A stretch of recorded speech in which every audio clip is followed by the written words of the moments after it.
विधानसभा चुनाव में टिकट न मिलने पर कमल का फूल बिखर गया। बीजेपी के ही कार्यकर्ता आपस में भीड़ पड़े। लगता है अब की बार कमल उस पार। जी हां, बीजेपी पार्टी के 30 साल, 20 साल और 10 साल वाले सीनियर नेताओं को बीजेपी ने अब की बार जानबूझकर नजरअंदाज कर दिया। बीजेपी को बोरीवली में जोर का बड़ा झटका धीरे से लग सकता है, क्योंकि यहां से बीजेपी के पूर्व सांसद गोपाल शेट्टी को न एमपी इलेक्शन में टिकट दिया गया, न अब एमएलए के चुनाव में। इसलिए गोपाल शेट्टी हो गए बागी और अपक्ष उम्मीदवारी का फॉर्म भर दिया। भारतीय जनता पार्टी ने हम सबको ये सीख बिल्कुल कभी दी नहीं, किसने कहां से चुनाव लड़ना, किसी ने कहां से चुनाव नहीं लड़ना। लेकिन बोरीवली के लोग जब गिनाते हैं कि आपने पहली बार विनोद तावड़े जी को लाया, उसके बाद में आपने सुनील राणे जी को लाया, उसके बाद में लोकसभा के चुनाव में आपने पीयूष गोयल जी को लाया और आप ये चौथी बार फिर वापस संजय उपाध्याय जी के रूप में आपने चौथी बार लाया। और जिस तरह से 35 साल प्रतिनिधित्व जीवन में लोगों ने मेरा साथ दिया, तो मैंने भी उनकी बात को सुनना चाहिए, ऐसा मुझे लगता। वहीं दक्षिण मुंबई से अतुल शाह को भी बीजेपी ने लॉलीपॉप दे दिया। अतुल शाह भी बीजेपी से बगावत कर अपक्ष उम्मीदवारी के लिए खड़े हो गए हैं। कि यहाँ पर प्रतिनिधित्व पिछले अनेक वर्षों से मैं करता हूं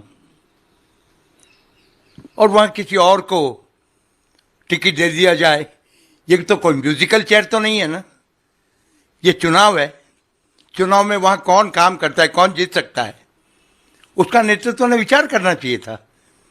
किसी को भी थोप देंगे, तन मन धन 24 घंटा पार्टी का काम करके ये होता है तो थोड़ी आहत होती है, थोड़ा मन दुखी होता है।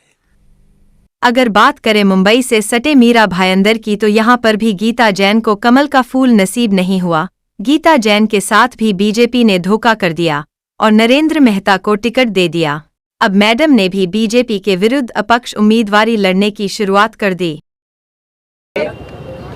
आज 28 तारीख बहुत उत्साह के साथ हमने उम्मीदवारी का अर्ज दाखिल किया है और जिस उत्साह से आज लोगों ने मेरा साथ दिया है, उससे मेरा हौसला और बढ़ा है और ये विश्वास है कि अब इतिहास फिर दोहराई। अब की बार इस विधानसभा चुनाव में बीजेपी द्वारा कुछ खास लोगों के टिकट कटवाकर बहुत बड़ी गलती कर दी है, क्योंकि ये तीनों ही बीजेपी के वो नेता हैं जो कहीं से भी चुनाव लड़ते तो उनकी जीत तय थी।